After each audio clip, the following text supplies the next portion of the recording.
কুমিল্লা দক্ষিণ জেলা বিএনপির সাবেক যুগ্ম আহ্বায়ক ও চৌদ্দগ্রাম উপজেলা বিএনপির সভাপতি মোহাম্মদ কামরুল হুদা বলেন, ফ্যাসিস্ট আওয়ামী শাসনের ১৫ বছরে দেশ যখন সন্ত্রাস, দুর্নীতি ও বৈষম্যে জর্জরিত, ঠিক তখনই জুলাই আগস্ট ছাত্র জনতার আন্দোলন জনসাধারণের দিকপাল হিসেবে কাজ করে। দীর্ঘ লড়াই সংগ্রামে প্রায় ২,০০০ তাজা প্রাণের বিনিময়ে অবশেষে ৫ আগস্ট ফ্যাসিস্ট সরকারের সাবেক প্রধানমন্ত্রী শেখ হাসিনা ও তার দোসররা দেশ ছেড়ে পালাতে বাধ্য হয়। এর মধ্য দিয়েই নতুন বাংলাদেশ বিনির্মাণের সম্ভাবনা দেখা দেয়। এই সম্ভাবনা বাস্তবায়নে বাংলার মানুষ যখন জাতীয়তাবাদী দলকে ক্ষমতায় দেখতে চাচ্ছে, তখনই আবার অসাধু চক্র জাতীয়তাবাদী দলকে নিয়ে নানান ষড়যন্ত্র শুরু করছে। জাতীয়তাবাদী দলকে ক্ষমতার বাইরে রাখতে দেশি বিদেশি ষড়যন্ত্রকারীরা তাদের অপতৎপরতা চালিয়ে যাচ্ছে।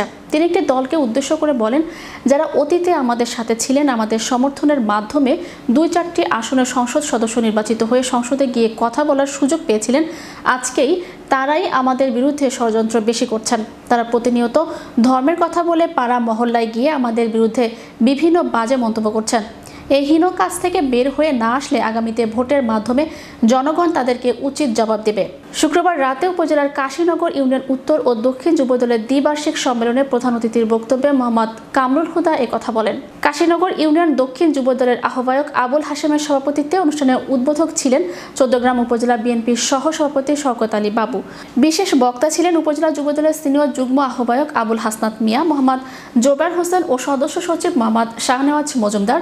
বিশেষ অতিথি ছিলেন চৌদ্দগ্রাম উপজেলা বিএনপির সাধারণ সম্পাদক ইঞ্জিনিয়ার শাহ আলম রাজু, চৌদ্দগ্রাম পৌরসভা বিএনপির আহ্বায়ক হারুনুর রশিদ মজুমদার, চৌদ্দগ্রাম উপজেলা বিএনপির সিনিয়র সহ সভাপতি ওয়াহিদুর রহমান মজুমদার মুক্ত, চৌদ্দগ্রাম উপজেলা কৃষক দলের সভাপতি মোহাম্মদ শাহ আলম, চৌদ্দগ্রাম উপজেলা স্বেচ্ছাসেবক দলের আহ্বায়ক খোরশেদ আলম, চৌদ্দগ্রাম উপজেলা তাঁতি দলের সভাপতি হাজী ইব্রাহিম খলিল, কাশীনগর ইউনিয়ন দক্ষিণ যুবদলের সদস্য সচিব মাসুদ আলম ও কাশীনগর ইউনিয়ন উত্তর যুবদলের সদস্য সচিব আলমগীর হোসেনের যৌথ সঞ্চালনায় অনুষ্ঠানে বক্তব্য রাখেন চৌদ্দগ্রাম উপজেলা ছাত্রদল নেতা ফখরুল হাসান সহ উপজেলা ও ইউনিয়ন বিএনপি ও সহযোগী সংগঠনের নেতৃবৃন্দ উপস্থিত ছিলেন।